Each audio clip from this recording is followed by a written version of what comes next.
സങ്കീർത്തനം 11. സംഗീത പ്രമാണിക്ക് ദാവീദിന്റെ ഒരു സങ്കീർത്തനം. ഞാൻ യഹോവയെ ശരണമാക്കിയിരിക്കുന്നു. പക്ഷികളെ, നിങ്ങളുടെ പർവ്വതത്തിലേക്ക് പറന്നു പോകുവിനെന്ന് നിങ്ങൾ എന്നോട് പറയുന്നത് എങ്ങനെ?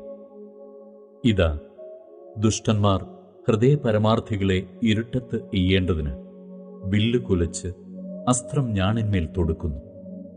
അടിസ്ഥാനങ്ങൾ മറഞ്ഞുപോയാൽ നീതിമാൻ എന്തു ചെയ്യും? യഹോവ തന്റെ വിശുദ്ധ മന്ദിരത്തിലുണ്ട്. യഹോവയുടെ സിംഹാസനം സ്വർഗത്തിലാകുന്നു. അവന്റെ കണ്ണുകൾ ദർശിക്കുന്നു.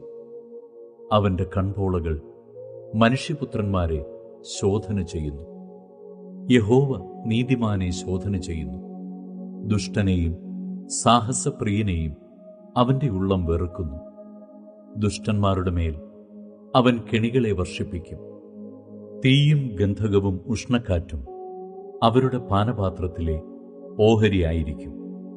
യഹോവ നീതിമാൻ, അവൻ നീതിയെ ഇഷ്ടപ്പെടുന്നു. നേരുള്ളവർ അവന്റെ മുഖം കാണും.